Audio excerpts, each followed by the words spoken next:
আজকের বিষয় দ্বাদশ শ্রেণীর অর্থনৈতিক ভূগোলের দ্বিতীয় অধ্যায় 1 নম্বর পর্ব কৃষি ও তার প্রণালী। দেখো, কৃষিকাজ। কৃষিকাজ কি? কৃষিকাজ হচ্ছে মানুষের একটা সুপ্রাচীন অর্থনৈতিক কাজ। অধ্যাপক জিমারম্যান কি বলেছেন?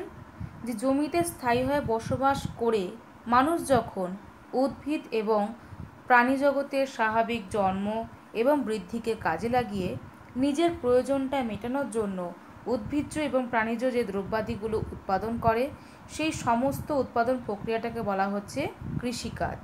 মনে রাখতে হবে, কৃষিকাজ মানে কিন্তু এখানে শুধুমাত্র শস্য উৎপাদন নয়, তার সাথে রয়েছে পশুপালন, বনসৃজন, মৎস্য চাষ, পশু উৎপাদন।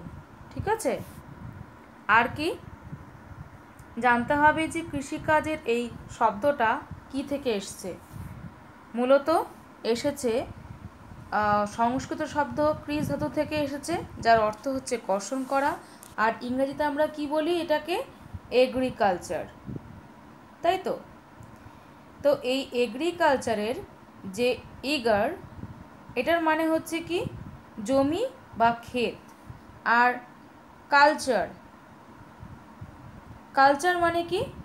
পরিচর্যা করা বা কর্ষণ করা। তাহলে এই ক্ষেত বা জমি এবং এই কালচার মানে কর্ষণ, এই দুটো মিলিয়ে হয়েছে জমি কর্ষণ। অর্থাৎ কৃষিকাজ বলতে বোঝায় জমিকে কর্ষণ করা বা কর্ষিত করা।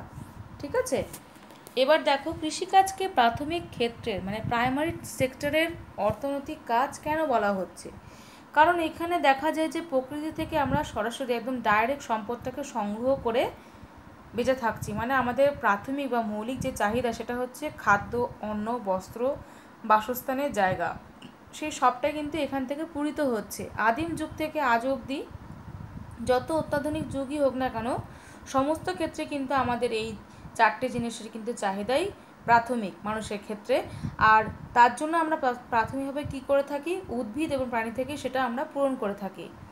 ঠিক আছে? যদি মনে করি আমরা ধান গম থেকে পাচ্ছি আটা, চাল, যেটা আমাদের রেগুলারলি লাগছে। আবার যদি মনে করি ডেয়ারি মিল্ক বা মিল্ক থেকে যে প্রোডাক্টগুলো, বাই প্রোডাক্ট যেগুলো তৈরি হয়, সেগুলো তো সবই কিন্তু প্রাণীজ। তাহলে এই দুটোই হচ্ছে প্রাইমারি সেক্টরস থেকে আমরা পেয়ে থাকি। তাই কৃষিকাজকে বলা হয় প্রাথমিক ক্ষেত্রের অর্থনৈতিক কাজ। ঠিক আছে? আর মনে রাখতে হবে, বিশ্বে কিন্তু সর্বপ্রথম এই অর্থনৈতিক কাজেরই সূত্রপাত হয়েছিল কৃষিকাজের মাধ্যমে।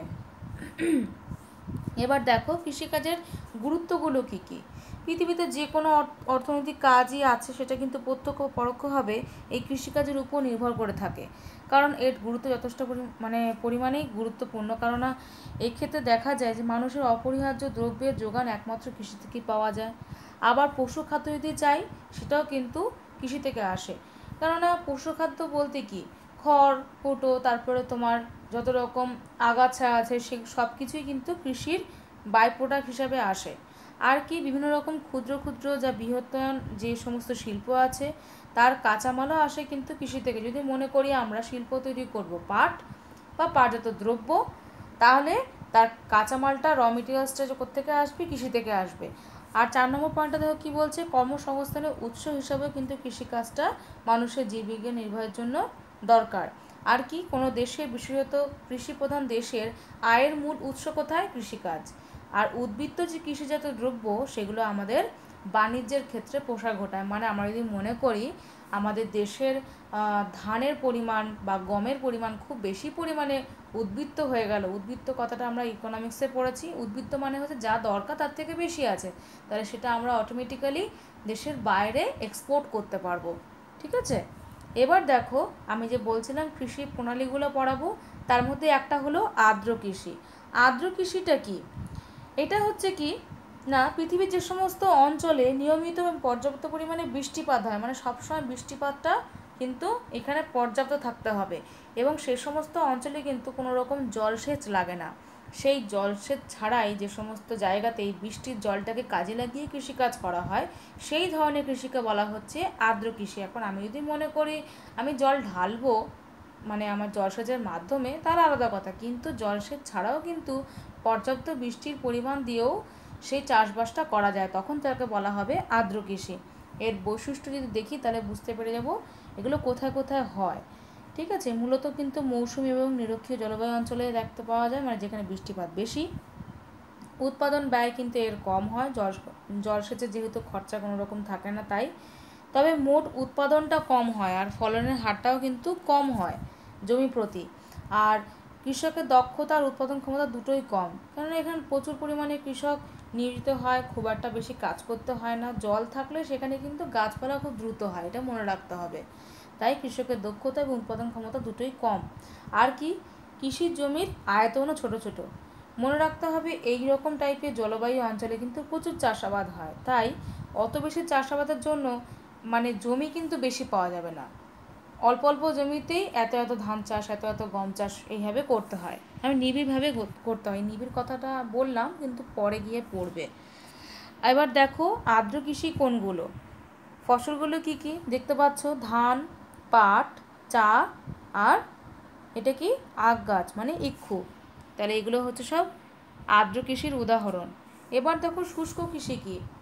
শুষ্ক কৃষি কাকে বলছে, বছরে যদি 50 সেন্টিমিটারের থেকেও কম বৃষ্টিপাত হয়, মনে হবে যেন মরুভূমি এলাকা। ঠিক আছে, কিন্তু শুধু মরুভূমির কথা বলছি না, তুলনামূলকভাবে বৃষ্টিপাতটা সেখানে একটু কম হয়। সেখানে কি হয়, জলসেচের সুবিধাও আবার নেই, মানে জল ব্যাপারটা এখানে নেই, খুব সামান্য একটু বৃষ্টিপাত, তার উপর নির্ভর করেই এখানে খরা সহ্যকারী যে সমস্ত কৃষিজ ফসল, মানে যাদেরকে বেশি জল দিতে হয় না তাতেই তারা হয়ে যায়, এমন কৃষিকে বলা হচ্ছে শুষ্ক কৃষি বা ডাই ফার্মিং। আগেরটা ছিল ওয়েট ফার্মিং, এটা হচ্ছে ড্রাই ফার্মিং। ঠিক আছে, এর বৈশিষ্ট্য কি, স্বল্প বৃষ্টিপাতযুক্ত অঞ্চল দরকার, আর জলের অপচয় যেহেতু এখানে রোধ করা হয়। ক্যারেজ প্রথাটা মনে আছে, ক্লাস 7 বা 8-এ পড়েছিলে, এটা পাকিস্তানে করা হয় ক্যারেজ প্রথায়, মানে যেখানে জলের খুব অভাব সেখানে অনেক দূর থেকে জলটাকে পাইপলাইনের মাধ্যমে মাটির নিচে দিয়ে সুড়ঙ্গ পথের মাধ্যমে জলটাকে নিয়ে আসা হয় জমিতে, সেটাকে বলা হয় ক্যারেজ প্রথা। আর কি, মালচিং পদ্ধতি। মালচিং পদ্ধতি হচ্ছে যখন দেখা যায় যে কৃষিকাজে যে ব্যবহৃত জমিটা তাতে খুব বেশি পরিমাণে এভাপোরেশন হচ্ছে, মানে বাষ্পীভবন হচ্ছে, সে বাষ্পীভবনটাকে রোধ করার জন্য, আর্দ্রতাকে সংরক্ষণ করার জন্য কি করা হয়, অনেক সূক্ষ্ম সূক্ষ্ম পাতা, ধূলিকণা সব কিছু দিয়ে ঢেকে ঢেকে দেওয়া হয়, মানে সবুজ পাতা টাতা যেখান থেকে পাড়া হয় সেগুলো সব ঢেকে ঢেকে দেওয়া হয়। তাতে কি হবে, খুব দ্রুত পরিমাণে ক্ষয় হয়ে যাবে না মাটিটা, বা মানে এত বেশি সূর্যের তাপ হবে যে তাপের প্রভাবে মাটির উপরটা শুষ্ক হয়ে গেল, জল সব আর্দ্র হয়ে শুষ্ক হয়ে চলে গেল, সেটা হবে না, সবটাই সংরক্ষণ করা যায় এই মালচিং পদ্ধতির মাধ্যমে। এটা মনে রাখতে হবে, এটা কিন্তু শুষ্ক কৃষির ক্ষেত্রেই অ্যাপ্লিকেবল। নেক্সট দেখো, এটাতে কিন্তু খুব উন্নত পদ্ধতিতে চাষাবাস করতে হয়, কেননা এখানে মাটির উর্বরতা শক্তিকে রক্ষা করার জন্য শস্যাবর্তন পদ্ধতিরও প্রচলন দেখতে পাওয়া যায়। শস্যাবর্তন পদ্ধতিতে একটু পরে আসছি। আর দেখো কি, কৃষির জমির আয়তন কিন্তু এখানে কম, তাই মোট উৎপাদন ক্ষমতাও এর কম। দেখো কি কি রয়েছে, প্রথমটা ছবি হচ্ছে মিলেটসের ছবি, তারপরটা হচ্ছে গম, তারপরে নিচেরটা হচ্ছে মটরশুঁটি, তারপরে এদিকেরটা ভুট্টা, সবাই চেনো সবাই খাই। তাহলে এই সবগুলোই হচ্ছে কি শুষ্ক কৃষির উদাহরণ। এবার দেখো পৃথিবীর আর্দ্র এবং শুষ্ক কৃষি অঞ্চল কোথায় কোথায় রয়েছে। প্রথমে চলো দেখে নিই যে পৃথিবীর আর্দ্র কৃষি অঞ্চল কোন জায়গাগুলো। ম্যাপ দেখে কি মনে হচ্ছে, প্রধানত নিরক্ষীয় আর মৌসুমী জলবায়ু অঞ্চলগুলো দেখতে পাওয়া যাচ্ছে না, দেখো ডার্ক গ্রিন যেটা সেটা। আর দক্ষিণ পূর্ব এশিয়া, তার মানে এই পোর্শনটুকু, তাই তো, এই পোর্শনটা হচ্ছে দক্ষিণ এবং দক্ষিণ পূর্ব এশিয়ার অন্তর্গত। দেখা যাচ্ছে ভারতের পাশে বাংলাদেশ, ভারতের নিচে শ্রীলঙ্কা, তারপরে পাশে মায়ানমার, ভিয়েতনাম, ইন্দোনেশিয়া, মালয়েশিয়া, সব এই পোর্শনগুলোতে। ঠিক আছে, তার মানে আমাদের এখানে ভালোভাবেই এই কৃষি প্রণালীটা দেখতে পাওয়া যাচ্ছে। কোন কৃষি প্রণালী, আর্দ্র কৃষি প্রণালী। আর একই রকম ল্যাটিটিউডে, মানে বলতে পারি আমরা অক্ষরেখা বরাবর, দেখো যদি খেয়াল করো তাহলে দেখা যাচ্ছে উত্তর আমেরিকার নিচের এবং দক্ষিণ আমেরিকার উপরের দিকটা কিছু কিছু জায়গাতে এই আর্দ্র কৃষিটা দেখা যাচ্ছে। এবার চলো দেখে নিই যে শুষ্ক কৃষি প্রধান অঞ্চলগুলো কোনগুলো। মূলত একটু বৃষ্টিপাত কম সেই অঞ্চলগুলো হবে শুষ্ক কৃষি অঞ্চল। কোনটা কোনটা হবে? আমরা কি শুনেছিলাম বৃষ্টিপাতের পরিমাণ কত ছিল? 50 সেন্টিমিটারের কম। এমন জায়গা কোথায় দেখা যাচ্ছে মেনলি? বড় করে দেখা যাচ্ছে ইউরোপের ওখানে, তাই তো?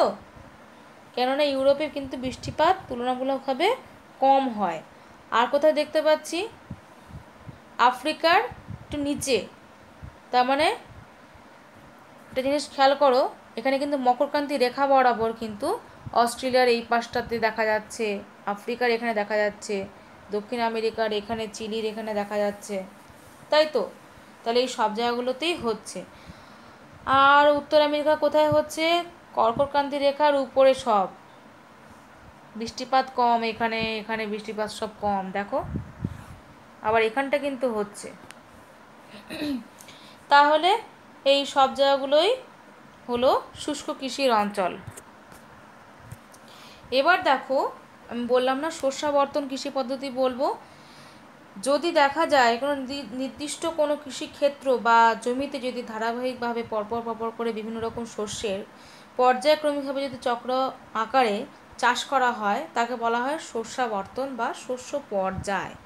তার মানে এখানে দেখতে পাচ্ছি একটা বছরের মধ্যে বিভিন্ন সময় বিভিন্ন রকম ফসল উৎপাদিত হচ্ছে। একে মাঝে মাঝে চক্রাকার কৃষিও বলা যায়।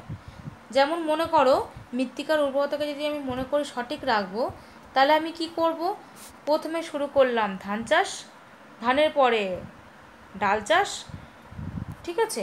আবার ডালের পরে ধরো মনে করলাম পাট চাষ, তারপরে আবার মনে করলাম যে আমি ধান চাষ করব। তাহলে এই যে একটার পরে একটার পর একটা করছে, তাতে কী হবে? মৃত্তিকাতে নাইট্রোজেন সারের পরিমাণ বৃদ্ধি করতে হবে। তার জন্যই কিন্তু ঘটনাটা করতে হয়। আমরা ছোটোবেলাও পড়েছি, আমরা লাইফ সায়েন্সেও পড়েছি জিনিসটা, যে রাইবোজিয়াম নামক একটি ব্যাকটেরিয়া থাকে এইসব মটরশুঁটি বা শিমজাতীয় উদ্ভিদের শিকড়ে, যারা কিনা বাতাস থেকে নাইট্রোজেনকে সংবদ্ধকরণ করতে পারে। ঠিক আছে? মনে আছে নিশ্চয়ই। তা এই ঘটনাটা যদি করা হয়, মানে এক ধরনের চাষের পরে একটু অন্য ধরনের চাষ করা হলে, তাহলে এই মাটির উর্বরতা শক্তিটা শর্ট করে ফিরে আসে, কেননা ওই ব্যাকটেরিয়াগুলো তারা কাজ করতে পারে। ঠিক আছে? আর দেখো নিচেরটা কি দিয়েছে, ইন্টারকালচার। এটা কি জিনিস? তোমার মনে হতে পারে যে শস্যাবর্তন পদ্ধতি আর ইন্টারকালচার একই রকম, তার জন্য দুটো আলাদা করে দেওয়া হয়েছে এখানে। এখানে দেখো কি বলছে, যে কৃষি ব্যবস্থায় একই জমিতে একই টাইম, মানে অ্যাট এ টাইম একটাই জমি, তার মধ্যে বিভিন্ন রকম সারিতে 2 বা 3 ধরনের শস্য চাষ করা হলো। মনে করো এটা এক ফালি জমি, এখানে আমি 3টে সারি করে নিলাম। আমি মনে করলাম এখানে আমি চাষ করব সূর্যমুখী ফুল, ঠিক আছে? এখানে আমি চাষ করব মটরশুঁটি, এখানে আমি চাষ করব শীতকালে যেহেতু, তো তাহলে আমি এখানে মনে করলাম গাঁদা ফুলের চাষ করব। ঠিক আছে? তার মানে আমার জমি একটাই, কিন্তু আমি রো ওয়াইজ ভাগ করে নিলাম এবং অ্যাট এ টাইম একই জমিতে বিভিন্ন রকম চাষ করলাম। 2 বা 3 ধরনের শস্য চাষই সম্ভব, তাকে বলা হচ্ছে ইন্টারকালচার। বোঝা গেল? তাহলে শস্যাবর্তন পদ্ধতি হচ্ছে বছরের মধ্যে বিভিন্ন সময় বিভিন্ন ধরনের ফসল। আর এখানে বলছে কি, বছরটা উল্লেখ নয়, এখানে একই জমিতে একই সময় বিভিন্ন রকম সারিতে, দুটোর মধ্যে কিন্তু এটা পার্থক্য। ঠিক আছে? এবার দেখো শস্য চাষটা কীভাবে হচ্ছে শস্যাবর্তনের মধ্যে। বছরের প্রথম বছরে দেখো কি হচ্ছে, বিভিন্ন প্রজাতির গম চাষ করলাম। তারপরে বছর কি করলাম, ওই যে গমটা যখন আমাদের তোলা হয়ে গেল, তাতে চাষ করলাম আলু তোলা হয়ে গেল। তৃতীয় বছরে কি করলাম, জব চাষ করলাম। যদিও জবটা চাষ সেখানে খুব একটা হয় না, ভুট্টা চাষ হয়। তারপরে মনে করলাম চতুর্থ বছরে উৎপাদন করছি আমরা ডাল। 5th ইয়ারে উৎপাদন করছি পুনরায় গম। ঠিক আছে? তার মানে এই গমটা আবার এখানে ফিরে আসছে আফটার ডাল, তাই এর নাম হয়ে যাচ্ছে শস্যাবর্তন পদ্ধতি। ঠিক আছে? এটা করলে জমির উর্বর শক্তিটা বেড়ে যায়, রোগ পোকার আক্রমণ থেকে বাঁচা যায়, ক্ষতির সম্ভাবনা খুবই কম, উদ্ভিদ খাদ্যের সমবন্টন হয়, এই সমস্ত। ঠিক আছে? দেখো এই যে উদ্দেশ্যগুলো আমি লিখিয়ে দিয়েছি, মুখে বলেও যাচ্ছিলাম, ওই উদ্দেশ্যগুলো কী কী সেইগুলোই বলছিলাম। আর শস্যের উৎপাদন বৃদ্ধি করা যায়, বৈচিত্র্য আনা যায়, এইগুলো। এবার দেখো এর বৈশিষ্ট্যগুলো কী কী। এটা কিন্তু পরপর বিভিন্ন রকম শস্যের চাষ করা যায় বলে এটা একটা অন্যতম মূল বৈশিষ্ট্য। মনে রাখবো আমি কিন্তু এটা শস্যাবর্তনের বৈশিষ্ট্য, সুবিধা, উদ্দেশ্য এগুলো বলছি। এবার দেখো পর্যায়গতভাবে তারতম্যগুলো সৃষ্টি করা যায়। হ্যাঁ, একটার পরে একটা কোনটা করবো সেটা আমাদের একটা তারতম্য রাখলে সুবিধা হবে। জমির উর্বরতা বৃদ্ধি পায় অবভিয়াসলি, আর শস্য উৎপাদনে বৈচিত্র্য আসে, মানুষের এবং পশু খাদ্য দুটোরই কিন্তু যোগান দেওয়া যায় এর মাধ্যমে। তারপরে কি 4 থেকে 5 বছর সময় নেওয়া যায়, অবশ্যই দেখলেই আগের চারটাতে। এবার দেখো এর সুবিধাগুলো কী কী, অ্যাডভান্টেজেস। জমির উর্বরতা বজায় রাখা তো ঠিক আছে, অধিক উৎপাদনও করা যায়, উদ্ভিদ খাদ্যের সমবন্টন হয়। আচ্ছা, উদ্ভিদ খাদ্যের সমবন্টন মানেটা কি? উদ্ভিদের খাদ্য কী জিনিস? ইউরিয়া, নাইট্রোজেন, পটাশিয়াম, যে সারগুলো, সেই সারগুলো আমি যদি মনে করি ধান চাষ করেই যাব, ধান তো সব কিছু একসাথে একই রকমভাবে নেয় না। ধরো মনে করলাম ধান খুব বেশি পরিমাণে ইউরিয়া সার খায়, এত পরিমাণে ইউরিয়া সার দিতে হলো জমিতে যে মানে জমিতে ইউরিয়াটাই বেড়ে গেল, বাকিগুলোও কমে গেল।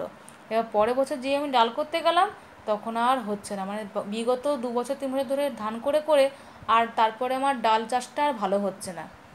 তাই আমি যদি শস্যাবর্তন পদ্ধতির অ্যাপ্লাই করি তাহলে এখানে কি হবে, খাদ্যের সমবন্টন হবে। তার মানেটা কি, নাইট্রোজেন, পটাশিয়াম, ইউরিয়া যা কিছু দরকার জমিতে মানে গাছের, তার পরিমাণটা ঠিকঠাক থাকবে। ওই ডাল জাতীয়র পরে গম জাতীয়র পরে ভুট্টা জাতীয়, এরকম টাইপের যদি আমি ইউজ করি। তারপরে কি বেশি পরিমাণে শ্রমদিবস সৃষ্টি করা যাবে, এটা কিন্তু ভালো জিনিস।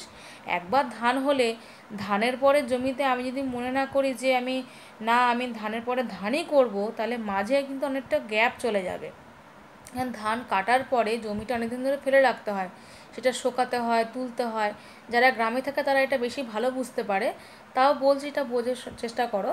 তা আমি যদি মনে করি এইভাবে শস্যাবর্তন পদ্ধতি অ্যাপ্লাই করবো, তাহলে আমার বেশি দিন আমি কাজে লাগাতে পারবো শ্রমিককে জমিতে। আর কি ক্ষতির সম্ভাবনা কম। যদি মনে করলাম যে ধানে আমার লস হলো, তাহলে আমি পরবর্তীকালে ডাল বা অন্য জাতীয় শস্য করে লাভটা আমি তুলে নিলাম সে জমি থেকে। রোগ পোকার আক্রমণ কমে যাবে অবশ্যই, আগাছা থেকে মুক্তি পাওয়া, সবসময় জমিটাকে আমি ইউটিলাইজ করতে পারবো। আর কি লাভের পরিমাণ অবশ্যই বেশি হবে এবং উৎপাদনের ব্যয়টাও আমার কমে যাবে। হলো, তাহলে আমার এখানে এন্ডিং হলো। দেখো কী করে দেখা যাচ্ছে একটার পরে একটা এইভাবে বাই রোটেশন কাজটা করছে। ওকে, ইতি গজ, পরের দিন পরে কিছু পড়াবো।